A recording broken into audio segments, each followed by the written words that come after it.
भसीन साहब, आपकी सटीक राय को सलाम।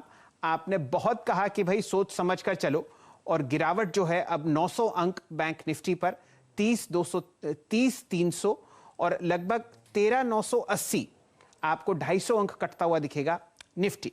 बताइए क्या रणनीति, अब क्या बिकवाली हो गई? हाँ, गुड आफ्टरनून शैलेंद्र जी। तो देखिए, आपको कहा था कि कॉशियसनेस रखिए। लास्ट वीक मार्केट ओवरबॉट थी, बट मुझे ताज्जुब होता है, लास्ट वेडनेसडे थर्सडे जो 50,000 का नंबर था, वहां से ओवरबॉट से अब एक्सट्रीमली ओवरसोल्ड। अब तो fear is riding the market, और वो थोड़ी रूमर मॉन्गरिंग है कि बजट में कुछ टैक्सेस होएगा। I think that is all misplaced. I again reiterate, the dollar is weak, और जिस तरह के रिजल्ट्स आए हैं, ये फिर आप बोलेंगे मौका चूक गया लेने का। तो ये 13,850, 13,950 या 1400 के नीचे आपको एक शिफ्ट करना चाहिए। Budget will be an event which will be discounted in 2-3 days, but the undertone remains that emerging markets and weak dollar are here to stay.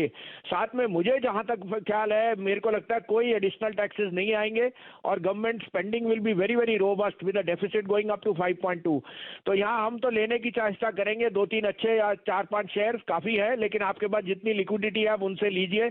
2 दिग्गज नाम है शैलेंद्र जी, आप कहें तो मैं शुरू करूं। बिल्कुल इरशाद भसीन साहब, बिल्कुल कान और आंख दोनों आतुर हैं, फरमाइए। तो पहला होएगा sir ICICI bank. I think ICICI bank में ये करेक्शन, उसके results by the way will be the best, क्योंकि उनकी जो नेट इंटरेस्ट इनकम मार्जिन और asset quality will be very very good. 520-21 में लीजिए, 12 का स्टॉप लॉस, 550 का टारगेट। और दूसरा होएगा Ambuja cement.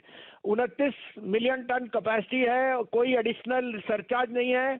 I think they will come out with the best numbers, even as good as UltraTech. तो ये 52 रुपए 53 रुपए में लीजिए, 48.5 का स्टॉप लॉस, 265 का टारगेट। चलिए, ये राय आपको आती हुई दिख रही है अंबुजा सीमेंट फ्यूचर्स और आईसीआईसीआई बैंक पर। भसीन साहब, अगर आप हमारे साथ बने रहें तो मुझे 1-2 प्रश्न आपसे पूछने थे। ये मिड कैप आईटी में तेजी का क्या कारण है? किसमें जी?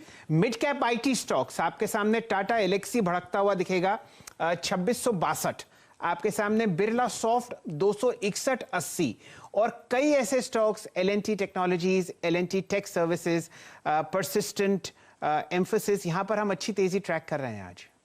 सर ऐसा है कि देखिए, जो कल रिजल्ट्स आए माइक्रोसॉफ्ट में, उसमें जो उसकी सब्सिडरी अजूर है, उसके रिजल्ट्स वर आउटस्टैंडिंग, और वो ये बता रहा है कि mid tier companies will see very good growth on the cloud computer. अब डिपेंड्स करता है on cloud computing which company has more Azure, और इस कारण से I think there is a re rating there.